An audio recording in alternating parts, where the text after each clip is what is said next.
into funding their cash-driven system. Many are profiting off the divorce industry, including divorce lawyers, CFIs, family therapists, mental health evaluators, supervised visitation observers, PREs, and guardian ad litems. CPS is at the center of it all. Many of the professionals are unethical and advise against parenting time in retaliation or bias. This system is getting rich by financially and emotionally destroying families. Thomas James Ball is a tragic example of how ongoing divorce, custody, and CPS proceedings can push someone to the edge, as he chose to end his life by lighting himself on fire in front of the courthouse steps.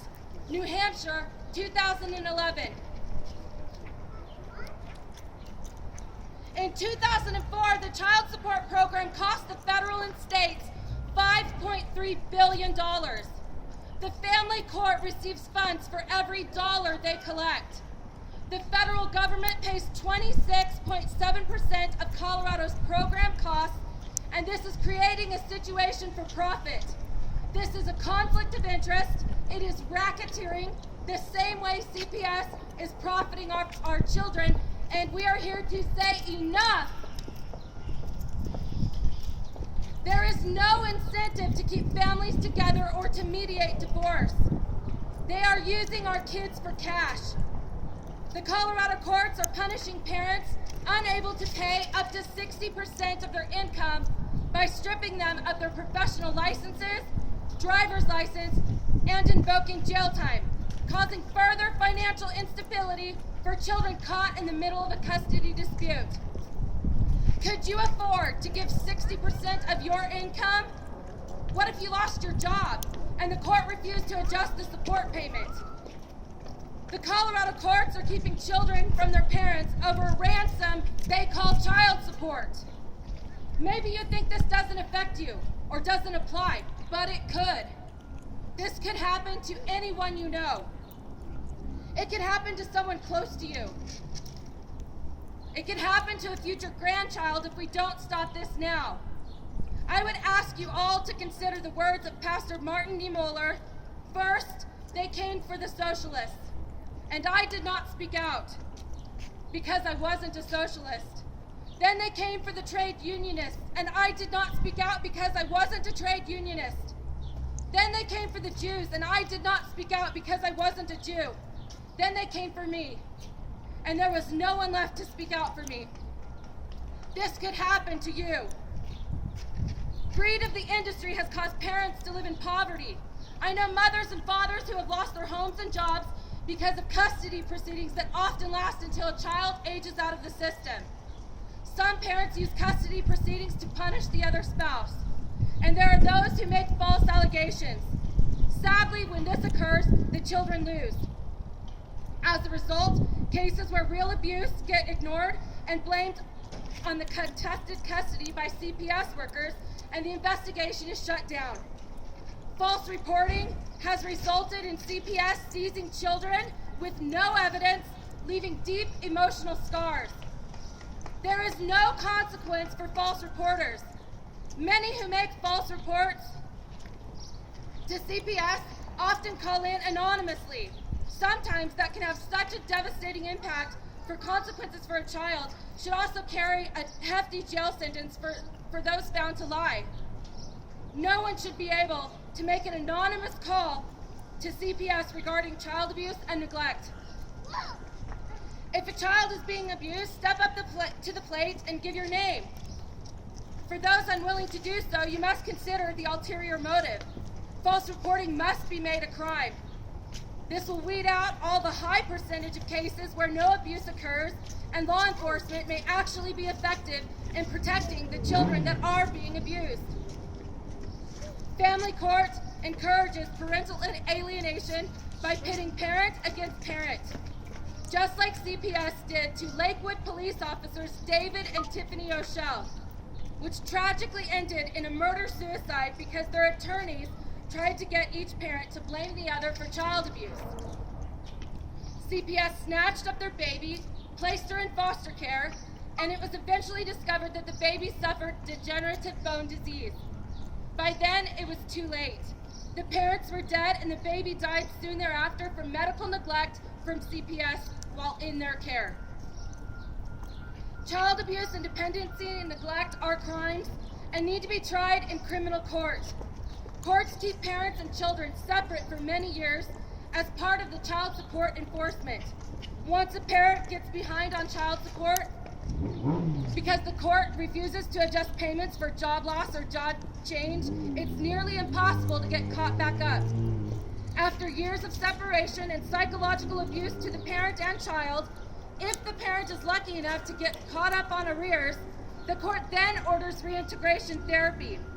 Reintegration is funded by a program called Prisoners to Parents, a grant that was undoubtedly collected when Colorado decided to reunify convicted murderer Jeremy Peoples with his children in 2013.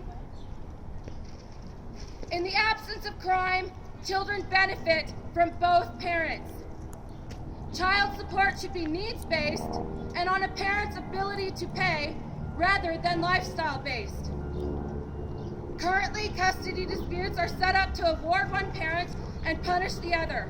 One parent is awarded the children the majority of the time and the money, while the other becomes a victim of parental alienation. And when there's no money available to pay the child support, the court severs the parent-child bond. Then the support becomes used as a ransom. This is not in the best interest of our children. There's no best interest standard. It's about the best interest of the court. It's rather ironic that Adolf Hitler created the slogan, "in the best interest of the child," and it's the same slogan adopted by CPS and family courts. One difference, the tyranny of CPS and family courts has lasted longer than the Third Reich. Every day, these corrupt judges violate our rights and we have no recourse. If you win an appeal, your case is remanded to the same judge that violated your rights in the first place. This happened to me. Judge Donna Schmalberger ignored the appellate court order for retrial, and she denied due process twice over. If you ask a judge for recusal, they most often refuse, as it is up to their discretion to remove themselves from your case, making it impossible to remove a biased judge. Children and parents are suffering psychological torture by these corrupt courtrooms and those seeking a profit. Our children, unable to cope with the loss of a parent, oftentimes end up on psychotropic medication. This can have fatal results. Some, it leads to suicide. And for others, they wind up on TV when a child commits a crime involving another school shooting or stabbing, and everyone is left asking what went wrong. Let me share some statistics with you. In 2012, 23,439 children were taken into foster care aged out of the system. Conservative studies find that 1 in 5 of those young people will be homeless by the age of 18. Only half will be employed by the age of 24. 71% of the girls will be pregnant by the time they are 21. And 1 in 4 will experience post-traumatic stress disorder at twice the rate of a U.S. war vet. Many of these young persons will make their way back into the system and will find themselves in prison. What are we doing? These children would have had better chances being left with their families. Those of us that survive family and juvenile court are forever marked with symptoms of PTSD, and children suffer abandonment issues well into adulthood. You say you want to autonomize the ombudsman, Governor Hickenlooper, but it's too late.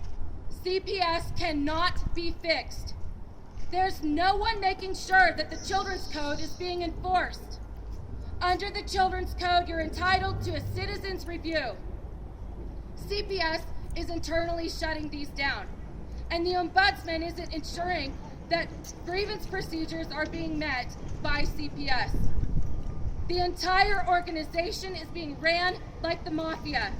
and enough is enough. Collectively, we raise our voices and we tell our leaders to shut down CPS. On April 3rd, 2012, the Denver Post reported that Governor Hickenlooper and the Colorado Department of Human Services announced an overhaul of the child welfare system.